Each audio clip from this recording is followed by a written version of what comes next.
Hola chicos, ¿cómo estáis? Hoy vamos a hablar de un tema que me plantean a menudo mis estudiantes y con el que nos encontramos todos los que aprendemos un idioma, que es cómo adquirir vocabulario, cómo ampliarlo y cómo retenerlo. Bien, cuando aprendemos un idioma, muchos de nosotros empezamos utilizando un libro. Obviamente también hay aplicaciones, en fin, hoy tenemos muchos recursos. Pero si utilizamos un libro, a menudo nos encontramos al final un índice de vocabulario que contiene todas las palabras que están en ese libro. Y entonces es muy fácil pensar, muy bien, voy a aprender ese vocabulario, ya está, tengo la lista, genial. Pero bueno, luego nos encontramos con un pequeño problema y es que cuando nos aprendemos el vocabulario y luego no tenemos la oportunidad de darle uso, lo olvidamos. Y eso es por una razón muy sencilla.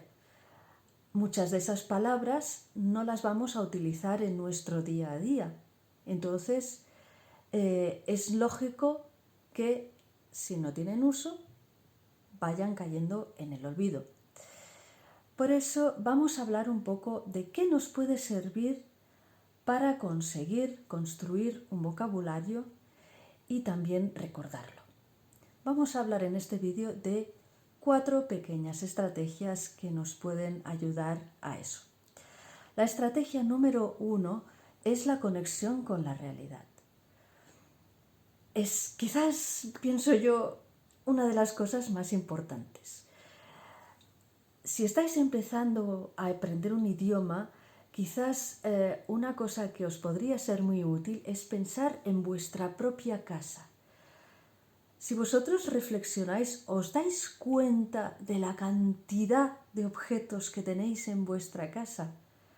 Todos los objetos que podéis nombrar, los útiles del día a día, los muebles, el contenido de los muebles, vuestra ropa, los alimentos, en fin, hay un sinfín de vocabulario sin salir de vuestra casa. Eso para empezar. Y lo bueno es que te levantas por la mañana y de alguna manera ves ese vocabulario. Si empiezas a pensar en todas estas cosas que te rodean como objetos de aprendizaje de vocabulario, es como, bueno, me despierto y, a ver, ¿y esto cómo se llamaba? Es algo que os puede servir. Además de nombrar los objetos, obviamente podéis describirlos y pensar en el color que tienen, la forma que tienen, el tamaño que tienen. Y si se trata de alimentos, podéis pensar en el sabor, en el olor, y todo eso os va añadiendo vocabulario vinculado a esos objetos, ¿vale? Y un tercer paso en relación con estos objetos, tenemos nombre, tenemos descripción, pues es qué se puede hacer con estos objetos, para qué sirven, qué hacemos con ellos, qué les puede suceder. Por ejemplo, si yo tomo esta taza, puedo decir que su utilidad principal es beber. Pero obviamente también puedo vaciar la taza, puedo rellenar la taza, la puedo ensuciar, la puedo lavar, si la dejo caer se me rompe. En fin, hay toda una serie de acciones que están también relacionadas con ese objeto. Así que tenemos todo un mundo alrededor de cada uno de esos objetos. Y obviamente lo que es importante aquí es no agobiarnos, no sentirnos abrumados, porque obviamente en casa tenemos muchísimos objetos y es importante aquí discriminar, elegir qué objetos nos interesa aprender o estudiar, hasta qué punto queremos describirlos. Nosotros ponemos un poco el límite, ¿sí? El límite o decidimos hasta qué punto lo ampliamos. Eso es algo que va paso a paso. En conexión con nuestra realidad no solo tenemos objetos, obviamente, tenemos nuestras actividades diarias, aquello que está directamente vinculado con nosotros. ¿Qué es lo que hacemos cada día? ¿Cuáles son nuestras actividades en casa o fuera de casa? ¿Cuáles son nuestras aficiones, nuestro trabajo? ¿Qué nos gusta? ¿Qué no nos gusta? Y todo eso va formando parte de vuestro mundo, ¿sí? Aquello con lo que tenéis contacto de una forma regular y que por lo tanto es más fácil recordar. Además de esto, podemos hablar también de las personas que forman parte de vuestro entorno. Por ejemplo, vuestra familia, vuestros amigos, vuestros colegas, los vecinos, las personas que quizás encontráis en la calle con cierta regularidad. Entonces podéis pensar en su aspecto, su carácter, cómo se comportan, qué relación tenéis con ellos, en fin, todo eso que os rodea en vuestro día a día establece esa conexión directa, esa conexión que, bueno, lo podéis tomar como, bueno, son mis objetos de estudio para mi vocabulario. Vamos a por la idea número 2. Cuando nosotros construimos este vocabulario, ¿dónde lo buscamos? Creo que esto es algo bastante importante. Muchos de mis alumnos, cuando buscan una palabra que no conocen en español, lo primero que hacen es irse a Google. El problema con eso es que encuentran a veces unas traducciones que no tienen nada que ver con lo que realmente necesitan, porque hay palabras que tienen significados distintos dependiendo del contexto. Entonces, en este caso, lo más práctico y más seguro es utilizar un diccionario. Hay muchos diccionarios en línea con la información que necesitáis para discriminar el significado que estáis buscando. Y si no, en caso de que digáis, no, yo quiero buscar una palabra en un contexto, en una frase, ahí sí ya tenéis mejores posibilidades si utilizáis el Google o DeepL o ChatGPT. ¿Por qué? Pues porque están en una frase en contexto. Entonces, es menos probable que obtengáis barbaridades que no os van a servir. Aparte de esto, y ya que estáis puestos en la labor de buscar vocabulario, ¿no? de nombrar las cosas y de escribirlas, podéis hacer un pequeño ejercicio adicional que es buscar las familias de palabras. Por ejemplo, en relación con la palabra estudio, tenéis también estudiar, tenéis también estudiante, tenéis también estudiantil, y de esa forma, cuando estéis en niveles un poco más avanzados, podéis ir ampliando en ese sentido vuestro vocabulario. En relación con este vocabulario que estamos creando, también nos puede resultar muy útil pensar en las colocaciones. Las colocaciones son aquellas combinaciones de palabras que suelen aparecer con frecuencia.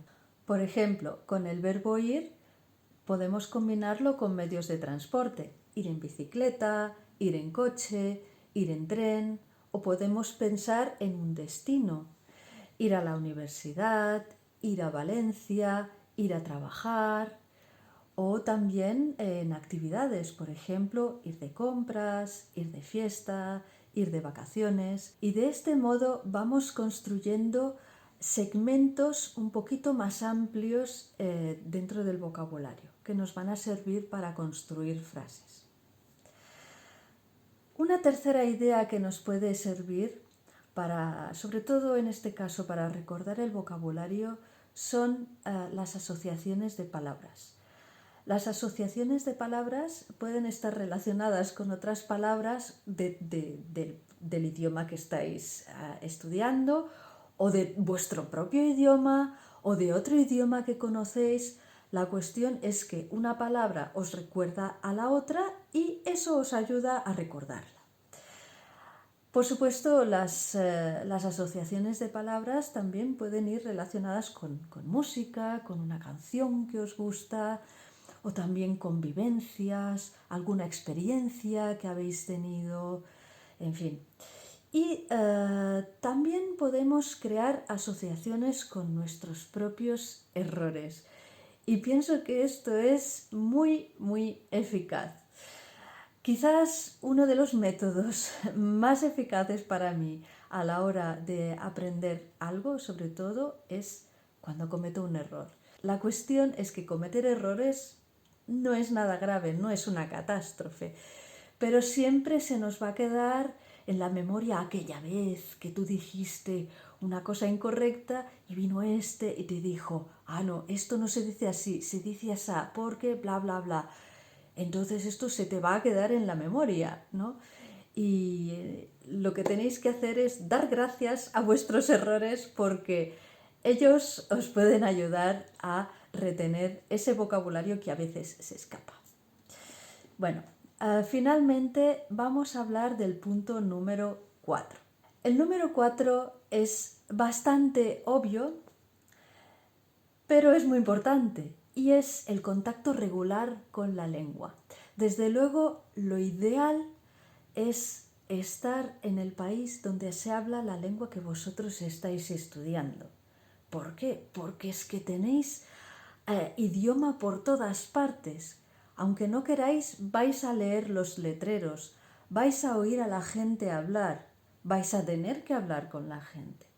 Estáis poniendo en ejercicio todos esos recursos de una manera muy natural, no tenéis que pensar en ello. Entonces es como el caso ideal para todos. Pero si vosotros no tenéis la oportunidad de estar en el país donde se habla el idioma que estáis estudiando, tenéis que procurar activamente tener ese contacto con la lengua. Leer lo que podáis con esa lengua. Si no os gusta mucho leer, quizás os puede ayudar coger vuestros aparatos, el móvil, el ordenador, y cambiar el idioma de las aplicaciones. Y de alguna manera vais a generar un poco ese aprendizaje un poco más inconsciente. Por supuesto, podéis escribir si os interesa escribir. Eso depende mucho del objetivo que tengáis a la hora de aprender un idioma, ¿no?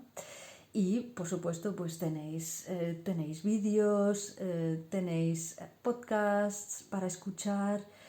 Y, por último, quizás aquí esto es lo más complicado, es hablar. ¿Por qué? Pues porque necesitas un interlocutor.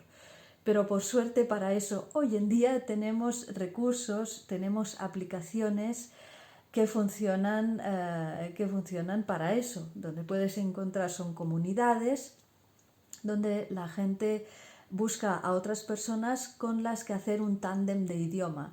Entonces tú aprendes mi idioma, yo aprendo el tuyo y el uno al otro nos ayudamos y tenemos esa oportunidad de compartir, de corregirnos mutuamente y eso es muy muy práctico, yo misma lo utilizo. Estas son las 4 ideas que quería compartir con vosotros. Estoy segura de que de algún modo las conocéis, no es nada nuevo, pero pienso que está bien volver a tomar conciencia de todos esos recursos que podemos utilizar para desarrollar nuestro vocabulario. Si tenéis alguna otra idea, alguna otra estrategia que soléis utilizar para aprender vocabulario, lo podéis poner en vuestros comentarios. Muchas gracias y espero que nos veamos pronto. ¡Chao!